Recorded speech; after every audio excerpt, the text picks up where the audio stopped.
विचार करना, नए नए पे विचार करना, तो सबको मस्त होना चाहिए। अगर हमको ये दिखाई दे कि तुम्हारी बात सत्य है तो हम सुने, सब टेंशन में है।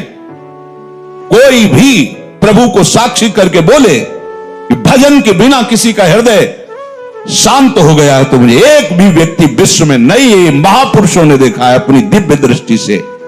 स्वयं भगवान कह रहे हैं, भोगों को भोगने वाला अशांत होता है, वह अशांतस्य कुतः सुखम। जो अशांत है, जो आशाओं की भोगों की फांसी में बंधा हुआ, का सुखी हो सकता है। दुष्संग से किसी का भी नाश हो सकता है, कोई भी हो, कोई भी हो। ये कभी न सोचे कि दुष्संग से हमारा पतन क्या हो सकता है, किसी का भी कभी भी। सोचो, जो भगवान के दर्शन कर रही है और भगवान जिनके झुककर चरण छूते हैं, और जो भगवान को ऐसे हृदय से लगा लेती है और माथा चूमती है, माता कैकेयी, उनको यद्यपि वो तो लीला परिकर है, दुष्संग का वहां आरोप नहीं कर सकते, क्योंकि प्रभु की लीला का संपादन करने के लिए वो पूरा परिकर है। चाहे वो मंथरा जी हो, चाहे कैकेयी, ये सब बंधनी है। सोचो, एक बार प्रभु को जिन्होंने देख लिया, उसको हम दुष्संग कैसे कह सकते हैं। और उन्हीं प्रभु को मंथरा जी भी तो देख रही है, पर वो लीला पात्र हैं। पर वहां दर्शन कराया जाता है कि दुष्संग कितना प्रबल है। सुना आपने महाराज दशरथ क्या कर रहे हैं? कल सुबह कौशल्या पुत्र राम को राज्याभिषेक, चक्रवर्ती सम्राट का युवराज पद कैकेयी जी ने कहा। ये सुनकर के तो ऐसा लगता है कि आज तू जो मांगे मैं दे दूं तेरे को, मेरा राम राजा बनेगा, इससे बढ़कर और क्या बात हो सकती। अभी समझी नहीं आप? अगर भरत राजा बनते और ये बात तुम कहती तो समझ में आती मेरी। मंथरा ने, जब राम राजा बनेंगे तो दासी से ज्यादा तुम्हारी योग्यता नहीं रहेगी, क्योंकि कौशल्या उनकी मां है, वो महारानी के पद पर विराजमान हो। वो आपको पता है महाराज राम को कितना प्यार करते हैं, उन्हीं के संबंध से कौशल्या जी वैसे ही प्रधान है। मुझे तो लगता है कि भरत को जेल में रखा जाएगा और आपको दासी बना के रखा जाएगा। उनका घर फोरी, अगर जबान से एक भी शब्द निकला तो तेरी जबान काट देंगी। मोरे राम भरत दो आंखें, जैसे दाई और बाई आंख को भेद करके नहीं वर्णन किया जा सकता, ऐसे तुझे पता है राम और भरत मेरी दोनों आंखें, घर फोड़ी तेरी जबान काट लेंगे अगर बोली। चुप हो गए। फिर बोले, को नृप होए हमें कहानी, चेरी छोड़ी न होई बरानी। कोई भी राजा हो, मुझे क्या, वो तो मैं तुम्हारे हित की बात कहती हूं, मुझे तो दासी ही रहना है। पर ये तुम नहीं जान पा रही, तुम बहुत भोली हो। उधर में जाके सब पता लगा के आए हूं, क्या षड्यंत्र रचा जा रहा है। ठीक है, तुम जबान काट लोगे, लेकिन मैं बोलने से नहीं रुकूंगी, जो हो रहा है मैं तुम्हें बताऊंगी। देखा, इतना प्यार। तो क्या बस बात मेरी मान लो, अगर टल गई ये बात तो फिर जीवन भर पछताओगे। सुबह राज्याभिषेक का समय है, कोप भवन में जाओ। महाराज ने वरदान देने की बात आपको कही थी, आप वरदान मांग लेना, मान लो मेरी बात। चढ़ने लगी बात और उठकर चली गई कोप भवन में। जब महाराज को पता चला, महाराज आए, तुम्हें कोप भवन में आने की क्या आवश्यकता थी? तुम तो केवल सूचना दे दी थी, क्या मांग है तुम्हारी? ऐसे बलवान थे महाराज दशरथ कि देवराज इंद्र सहायता के लिए बुलाते थे जब असुरों से संग्राम होता, और भगवान के पिता बनने का सौभाग्य मिला। सब बल ऐश्वर्य संपन्न महात्मा थे महाराज दशरथ जी, और उनका केवल आप मीठी मीठी बातें करते रहते, अपने वचनों पर तो दृढ़ नहीं रहते। कैसी बात करो, रघुवंशी और अपने वचन पर दृढ़ ना होना, रघुवंशियों की आन बान शान है कि प्राण त्याग देते पर वचन नहीं त्यागते। क्या है उनका? आपने कहा था 2 वरदान, तो हंस दिए। उनका 2 क्या, 2 की जगह 4 मांग लो, क्या चाहिए तुम्हें? उनका सुना है सुबह राम का राज्याभिषेक होगा। हां, महामंगल, भगवान शिव की कृपा से ये अद्भुत सुख प्राप्त होने जा रहा है, अयोध्यावासियों को राम राजा बनेंगे। उनका हां, तो यही तो बात मैं कह रही हूं। राम का 14 वर्ष का वनवास और भरत का राज सिंहासन पर आरोप।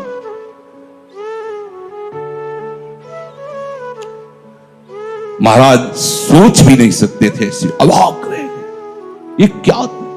बस यही तो हम कह रहे हैं ना, मीठी मीठी केवल बातें करते हो। दशरथ जी ने कैकेयी जी के चरणों में हाथ रखा, वर्णन आया है, और कहा मेरे प्राण मांग लो तो देने में मैं हिचकूंगा नहीं, लेकिन राम को वनवास ऐसा मत करो। सुबह होते ही मैं भरत को बुला करके राजगद्दी दूंगा। आप कहोगी तो मैं राम और कौशल्या के साथ एकदम एकांत हो जाऊंगा, पर मेरे राम को वनवास। बस हम यही तो कह रहे थे कि मीठी मीठी केवल बातें। आप एक तरह से मूर्छित हो गए महाराज। क्या हुआ देखो, कितना आनंद मंगल होने वाला था, कैसा कुशंग ने स्वयं कैकेयी जी को भी वैधव्य सहना पड़ा। और जो नेत्रों का परम लाभ है, 14 वर्ष तक उस लाभ से वंचित रहे प्रभु से। दुष्संग हरि गुरु से ऐसे क्षण में अलग कर सकता है। बहुत जैसे सत्संग में सामर्थ्य है कि लौ मात्र का सत्संग स्वर्ग और भोग मोक्ष आदि का त्यागी बना सकता है, तो वैसे कुसंग भी कम नहीं है। अगर वो सही कुसंग मिल जाए तो परम पद से भी भ्रष्ट करने का वो मार्ग रच सकता है। इसलिए कह रहे कि दुस्संगः सर्वथैव त्याज्यः। किसे हम समझे कि दुस्संग होने जा रहा है? तो शास्त्र कहता है यद्य शब्भिः पथि पुनः शिष्णोदर कृतोद्यमैः आस्थितो रमते जंतुस् तमो विशति पूर्ववत् सत्यम शौचम दया मौनम बुद्धि श्रीर्यशः क्षमा समो दमो भगश्चेति यत्संगाद्याति संक्षयम ते स्वशान्तेषु मूढ़ेषु खंडितात्म स्वसाधुषु संगम कुर्याच्छोच्चेषु योषित क्रीड़ा मृगेषु च। जो केवल रसेंद्री के स्वाद में और जनेंद्री के भोग में है, उसका कभी भी संग नहीं करना चाहिए। शिष्णोदर कृत्योद्यमई, जिसका सारा का सारा उद्यम केवल 2 इंद्रियों के पोषण में है, अच्छा अच्छा खाने को मिले और भोगने को मिले, सबसे बड़ा कुसंग। ये भगवद वाणी। यद सदभी पथि पुनः, सतमार्ग में चल दिया है पर पुनः वो भ्रष्ट हो जाएगा। यदि सदभी पथि पुनः शिष्णोदर कृतोद्यमई, जो केवल अच्छा अच्छा खाने को मिले और भोग भोगने को मिले जनेंद्री से, इतना ही उद्यम है। प्राय देख लो, इतना ही उद्यम है। खूब कमाओ और खाओ और भोगो, बस इतना ही जीवन है लोगों की। बच्चापन से लेकर और मृत्यु तक केवल इतनी ही चेष्टा है, खूब भोग संग्रह करो और उनको भोगो और मर के दुर्गति प्राप्त करो। शिष्णोदर कृतोद्यमई, जिनका उद्यम, जिनका प्रयास केवल 2 इंद्रियों के पोषण में है, ये खाया जाए, ये खाया जाए, ये पिया जाए, ऐसे भोग किया जाए, ये घोर कुसंग है भगवत प्राप्ति के मार्ग में। जो भगवत मार्ग से युक्त प्राणियों का संग न करना, क्योंकि मछली के मैथुन को देख करके इनका मार्ग रुक गया और अपने मार्ग से भ्रष्ट हो गए। 50 ब्याह मानधाता की राजकुमारियों से किया, तब संगम त्यजेत मिथुन व्रतिनाम मुमुक्षु, जिसका ये व्रत बन गया है कि मैं जीवन मुक्त होकर भगवान के चरणों की आराधना करूंगा, उसको कभी मैथुन धर्म से युक्त प्राणियों का संग नहीं करना चाहिए। स्पष्ट आदेश है, संगम त्यजेत मिथुन व्रतिनाम मुमुक्षु सर्वात्मनान विसजेत बहिरिंद्रियाणि, अपनी इंद्रियों को बहिर्मुख मत होने दो, अंदर ही अंदर भगवत चिंतन परायण रहो। शिष्णोदर कृत्योद्यम ही जो हैं उनसे दूर रहो, जिनका उद्यम केवल रसेंद्रिय और जनेन्द्रिय की पुष्ट करने में है, ऐसे कुसंग का त्याग करो। जो नीच पुरुषों का संग कर लेता है, बड़ा रंग चढ़ता है, अजामिल सात्विक भाव वाला है, उत्तम कुल से है और अपने धर्म का आचरण करने वाला है, और आज भी वो यज्ञ के लिए ही समिधा लेने जा रहा है, लेकिन वहां वन में एक वैश्या के साथ एक धनी शूद्र बड़ी ही मलिनता पूर्वक आचरण करता दिखाई दिया। बस उस हाव भाव और उस चेष्टा को देख करके ये धर्म का त्याग करके और उसी वैश्या में ऐसे आसक्त हुए, केवल भगवान नारायण नाम के प्रभाव से बच गए, नहीं तो ऐसी दुर्गति होती। यम के दूत तो आए ही थे लेने, पुत्र के बहाने से नारायण निकल गया, बात बन गई। एक दृश्य ने अजामिल को धर्म से युक्त निष्ठा वाले को परास्त करके घोर निंदनीय विषयों में फंसा दिया। एक दृश्य ने मछली की मैथुन क्रीड़ा ने महाराज सौभरी को फंसा दिया। ऐसा न समझे कि आप के ऊपर कुसंग का प्रभाव नहीं पड़ेगा। हम देखते हैं एक चेष्टा ने वेश मंत्र मर्यादा सबका त्याग करवा दिया। कुसंग बहुत जोरदार है, अगर सत्संग जोरदार है तो कुसंग भी जोरदार है। अगर देवताओं में दैवी शक्ति है तो आसुरों में राक्षसी शक्ति है। खदेड़ देते, कभी कभी स्वर्ग से खदेड़ देते देवताओं को, भगवान आकर रक्षा करते हैं। ऐसे ही खदेड़ देता है दुस्संग कभी कभी सत्संगियों को, दौड़ा देता, भगा देता है। बहुत बड़ा बल है। ये दुष्ट जन ऐसी प्रेरणा देते हैं। इनके संग से ध्यान दीजिए, सत्यम शौचम दया मौनम बुद्धि श्री धीर यशा क्षमा समो दमो भगश्चेति यत् संगाद्याति संक्षयम। जहां इन दुष्ट पुरुषों का संग मिला, सत्य गया, सत्य मार्ग छूट जाएगा। ऐसा है बहुत। जैसे सत्संग की महिमा है, ऐसे दुस्संग की महिमा है। महाप्रभु चैतन्य देव भगवान के साक्षात स्वरूप हैं, प्रेमावतार हैं, और कृष्णदास नाम का सेवक, महाप्रभु ने उसको ही संग चलने के लिए कृपा करके अनुमति दी थी तीर्थ यात्रा में। और जब कुसंगियों का संग मिला तो इसने महाप्रभु को छोड़ दिया।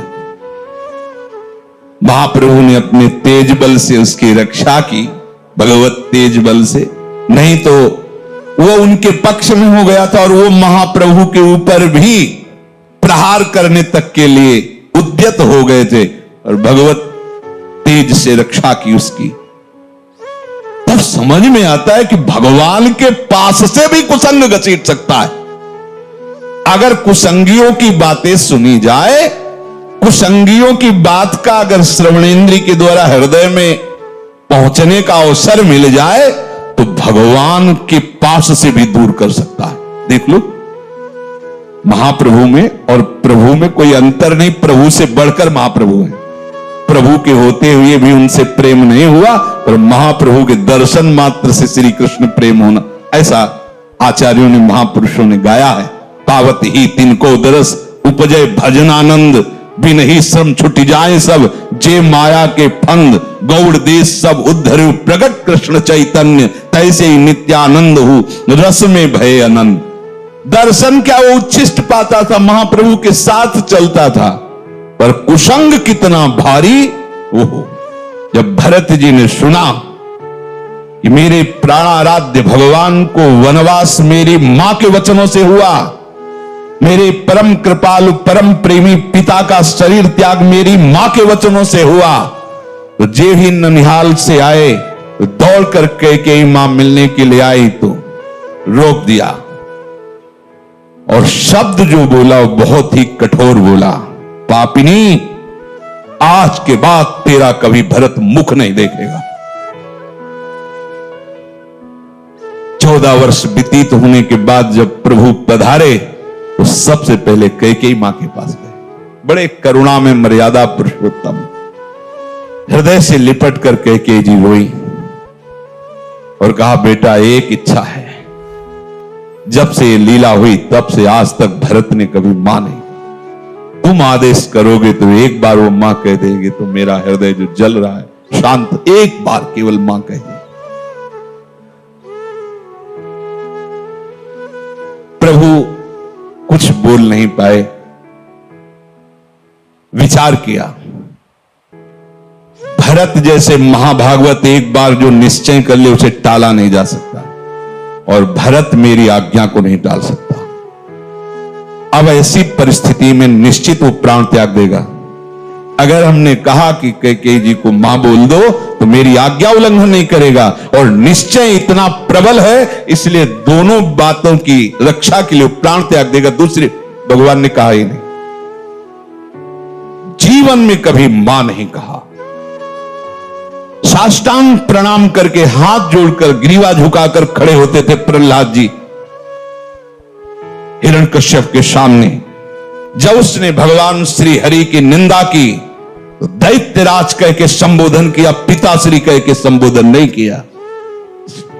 जाके प्रिय राम वैदे, कोई दुष्संग कहीं भी हो सकता है, बता रहे हैं, वृत्ति से हो सकता है, व्यक्ति से हो सकता है। तो प्रभु कह रहे हैं स्वयं, ये भगवान के वचन है कि बरु भल बास नरक करताता, दुष्ट संग जन देई विधाता। भले नरक का वास हो जाए तो अच्छा है, उससे पाप क्षीण होंगे, लेकिन दुष्ट का संग ठीक नहीं। दुष्ट का वास, दुष्ट का संग, दुष्ट से मित्रता, दुष्ट से संभाषण बिल्कुल ठीक नहीं। बरु भल बास नरक करता, भले नरक में हमें वास मिले लेकिन दुष्ट का संग ना मिले। दुष्ट संग से केवल दुराचारी मनुष्यों का ही संग नहीं समझना चाहिए। अपनी इंद्रियां, अपने मन की पेशगी भी दुष्ट संग है। ये जो हमारा मन भगवत भजन के विपरीत प्रेरणा कर रहा है, ये बहुत सुंदर है, ये अच्छा है, ऐसा देख लें, वो सुन लें, वो भोग लें, ये भी दुष्ट संग है। ये इंद्रियां दुष्ट हैं, ये मन दुष्ट है, जब तक ये संतुष्ट नहीं हो जाते। और इनके संतोष होने का एक ही कारण भजन, दूसरा नहीं। माता देहूती जी भगवान कपिल देव जी से कहती हैं, भगवान भोगों को भोगते हुए दुष्ट इंद्रियां कभी तृप्त नहीं हुई, आज भी जला रहे। जबकि महान योगेश्वर से संपन्न भगवान करदम जी ने ऐसी रचना रची थी, वो कपिल देव जी से कह रहे कि भगवान ये दुष्ट इंद्रियों के द्वारा ऐसे दिव्य भोगों को भोगने पर भी आज तक तृप्ति नहीं। ये दुष्ट शब्द उच्चारण किया इंद्रियों के लिए, ये मन बड़ा दुष्ट है। जब तक ये भगवदाकार नहीं हो जाता तब तक अपना मन, अपनी इंद्रियां, इनसे सावधान रहे। ये कुसंग है। हर बात मन की मानना, इंद्रियों की मानना, हर बात मन और इंद्रियों की अपनी मानना, ये बहुत घाटे का सौदा है। जब ये तुम्हें मन और इंद्रियां भोगों का चिंतन करा रहे, तुरंत काटिए। हमने आपको बताया सत्संग में कि नाम जोर से उच्चारण कीजिए तो संस्कार नहीं बनने देगा, उसकी चाल है। और जहां आप उस, तब आपके अंदर भजन भाव की वृत्ति से एकांत स्थान की चाह होने लगेगी। कोई मुझसे मिले ना, कोई बात ना करे, बस चुपचाप निरंतर नाम चल रहा है, वाणी चल रही है। स्वाध्याय अत्यंत आवश्यक है। अगर आप थोड़ा भी हिंदी पढ़ लेते हो तो आपको स्वाध्याय जरूर करना चाहिए। आस्तिकता की आधारशिलाएं, साधक में साधुता, प्रेम दर्शन, श्रीमद् भागवत, श्रीमद् भगवत गीता जी, बिल्कुल संप्रदायवाद की बात मत करो, सीधे जैसा कहें वैसा चलो। इन वाणियों के पढ़ने से तुम्हें समझ में आएगा कि परमार्थ किसे कहते हैं। ये बहुत ऊंची बात है, प्रेम की बातें प्रेम की ऊंची ऊंची करते हैं, और बस स्थिति कहां है अपने अपने हृदय की देख लो। हमें स्थिति चाहिए, बातें नहीं। बातों से पेट नहीं बढ़ता, बातों से प्रीति नहीं होती, स्थिति चाहिए। जब तक आप सिद्धांत को नहीं समझोगे तब तक बातें ऊंचे सहचरी भाव की, गोपी भाव की, सखा भाव की, और स्थिति नहीं है एक साधारण धर्म की। जो व्यभिचारी है, जो मनमुखी है, जो स्वेच्छाचारी, वो कौन से भाव में बैठा है? देह भाव में। देह भाव का तो पूरे संसार में ही प्रचार प्रसार हो रहा है। देह भाव ही तो दुर्गति का कारण है। अब उसके उपासक के हृदय में जो दुस्संग से सर्वथा बच रहा है, भीतर और बाहर से, तो विविक्त स्थानम सेवते। जैसे आप यहां बैठे हो, आप एकांत में हो, एक के सिवा कोई चर्चा नहीं, एक के सिवा कोई गान नहीं, एक के सिवा कोई सेवा नहीं, एक के सिवा कोई वार्ता नहीं, उसे एकांत कहते हैं। एकांत का मतलब किसी कमरे में या गुफा में बैठ जाना नहीं। अगर वहां है और दुस्संग निवृत्ति का तुमने उपाय नहीं जाना तो वही दुस्संग हो जाएगा, अंदर से ही दुस्संग। अकेला बैठे बैठे अपने आप को फंसा देगा। और इतनी सभा बैठी, इस समय सब कहां हो? केवल सत में हो। सत ही वो एक है, और उसी एक में स्थित रहना एकांत कहते हैं। एक के बाद और कोई स्मृति ना उसे एकांत कहते हैं। और एक ही वो परमात्मा है। एको हम बहुश्यामा, वही बहुत रूपों में, यही जान जाना, संसार से मुक्त हो जाना है। तो यो विविक्त स्थानम सेवते, उसके हृदय में एकांत स्थान के सेवन का भाव आता है। एकांत स्थान से सीधे हम बहिर्मुख हैं तो बाहर बात चली जाती है, कहीं किसी नदी के किनारे, कहीं किसी जंगल में, कहीं किसी गुफा में। नहीं, उसका अब एक प्रभु के सिवा और कोई चिंतन न हो, ऐसा भाव आता है। इसके लिए हमें दुष्संग से बचना है, पर दुष्संग से बचने के लिए सत्संग अनिवार्य है। अगर सत्संग नहीं तो दुष्संग की पहचान ही नहीं हो पाएगी, दुष्संग से बचाव की कला ही नहीं आएगी। तो कहते हैं यो लोक बंध मुन्मूलयति, जिसने लौकिक रिश्तों को बिल्कुल तोड़ दिया है। बहुत खतरनाक ये संबंध है, लौकिक संबंध। यो लोक बंध मुन्मूलयति। एक सन्यासी जी वाराणसी में हमें मिले थे। उनका परिवार एक गांव है कानपुर जिले में, वहां से है। बहुत पहले जैसे सुना जाता है कि परिवार वाले आए तो संत भाग गए, वो नहीं मिले, दूर रहे। क्या है, ज्ञानी हो, महात्मा हो, क्या मिलना चाहिए। पर यह बात जो महापुरुषों के जीवन से में समझ में आती है कि चाहे जितना हम दूर रहें उनसे, पर मायाकृत संबंध का ऐसा संस्कार बैठ जाता है कि ये हमारे भाई हैं, ये दिमाग में रहता है। भले वो शिष्य बन जाएं, पर गुरु भाव गौड़ होगा, मुख्य भाव होगा कि मेरा छोटा भाई या बड़ा भाई है, मेरे ताऊ हैं या काका हैं या चाचा है या जीजा, जो भी लौकिक संबंध। वो प्रयाग में घाटों में मिलते थे, विश्वनाथ जी का प्रसाद दिया करते थे। स्वामी जी बहुत चिंतित दिखाई देते थे। दिन पूछा, स्वामी जी आपकी चिंता का कारण क्या है? उनका बहुत बड़ी गलती हो गई है, मैं उसी गलती से जल रहा हूं। तो क्या गलती हो गई आपसे? ऐसा क्या अपराध है जो आप सन्यासी दंडी महात्मा? तो उनका क्या है कि जब से हम सन्यासी बने 25 वर्ष हो गए, तो छोटा भाई मिलने आया करता था, तो हमें कुछ न कुछ दक्षिणा मिलती थी, तो उसे एकत्रित किए थे। तो उस समय उन्होंने कहा 90,000 रुपए हमारे पास थे। उसने आके रो के कहा कि बेटी का ब्याह है और मुझे दे दीजिए, तो कुछ व्यवस्था करा दीजिए। तो हमें लगा कि कन्या का ब्याह, कोई बात नहीं, दे दिया। ब्याह हुआ, दूल्हा मर गया ब्याह के बाद ही। अब जब हम अपने बड़े जनों से बात की तो उनका तुम्हारे द्वारा एक कृत्य जो हुआ बहुत गलत हुआ। विरक्त का जो पैसा होता है वो जहर होता है, वो गृहस्थ का नाश करने वाला होता है। तुमने ऐसा कैसे कर दिया? ये तुम्हारे पैसे का प्रभाव है किसकी? बोले तब से मैं जल रहा हूं, अब इसका क्या उपाय हो सकता है? मेरे द्वारा बहुत बड़ी गलती हो गई। ये जो लोक संबंध है ये बड़ी ऊंचाई से घसीट लेता है। भजन के लिए कोई भी भजन करो।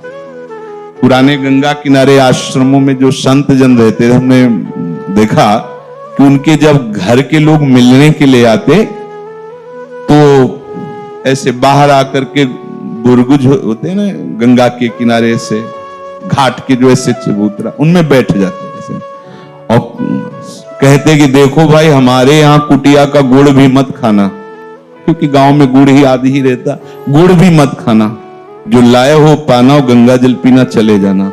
यहां आश्रम का एक भी वस्तु स्वीकार मत करना, तभी तुम्हारा मंगल होगा। उन महापुरुषों ने जो अनुभव किया उसे अपने लोगों को धारण करना है। यो लोक बंध मुन्मूलयति, अहेतु की कृपा हुई हम भगवत मार्ग में चले, और अगर चूक गए तो फिर बहुत गड़बड़ हो जाएगा। ये बहुत दूरी से घसीटते हैं परिवार वाले। हां, यदि आप हमें अपना मानते हो तो हमारे प्रभु को अपना मानकर बैरागी बनकर भजन कीजिए, भजन मार्ग में चलिए। आप गृहस्थी में हो तो आशा मत रखिए कि यहां से एक चुल्लू जल भी तुम्हें मिल जाएगा। अगर संबंध में मिठास रही तो गिरा देंगे, पक्का समझो। ओ महाराज जी बस इतना सहयोग हो जाए, हम अगले साल की फसल बेच करके आपको सब जिंदगी में वापस नहीं होंगे। वो भी गए, वो भी अपने धर्म से गए। बहुत बचने की जरूरत है। कहीं ना कहीं हमारे अंदर ये रहता है कि मेरे भाई हैं, कहीं ना कहीं रहता है हमारे पिता हैं, ये हमारी माता है, और जब वो अपनी गाथा गाएंगे आके तो कहीं ना कहीं जो मोह का प्रभाव सत्संग से दबा था वो प्रकट हो जाएगा। और ये सब बराबर क्षमता रखते हैं, काम क्रोध लोभ मोह मद मत्सर, कोई भी घसीट कर तुम्हें वहीं पहुंचा सकता है। इसीलिए यहां आदेश कर रहे हैं, यो लोक बंध मुन्मूलयत, जड़ से उखाड़ दो, संबंध ही नहीं। जैसे औरों को देखने से हमें उतना प्रभु की बड़ी कृपा, वृंदावन धाम आए, राधा नाम जपो उतना। अगर ये कि ये मेरे और विशेष तो भगवत संबंधी होना चाहिए। नाते नेह राम के मनियत, सुहृद सुसेव्य जहां लो। अगर शरीर संबंध विशेष है तो अभी तुम शरीराभिमानी हो, विशेष तुम्हारे लिए वही हो गया। अगर भगवत भाव में हो तो भगवत भक्त विशेष होगा, ना कि शरीर संबंध विशेष होगा। ये अंदर देखने की बातें हैं, बाहर की नहीं। जो लौकिक समस्त बंधनों को जड़ से उखाड़ के फेंक देता है, इसमें लिखा मुन्मूलयति, जड़ से उखाड़ फेंकना, कोई संबंध नहीं। ये शास्त्र हमें मुक्त करने के लिए कृपा करके वर्णन करता है। वही गुरु शासन कृपा करके होता है। आप ऐसी बात नहीं करोगे, आप ऐसे अगर मिलना है तो आप हमसे पहले अनुमति लीजिए और कई मिनट मिलेंगे और यहां मिलिए, यही बात। इसका मतलब क्या है? तुम कोई बहुत बड़ी उनके लिए सुख वाली वस्तु थोड़ी हो कि तुम चले जाओगे तो उनका सुख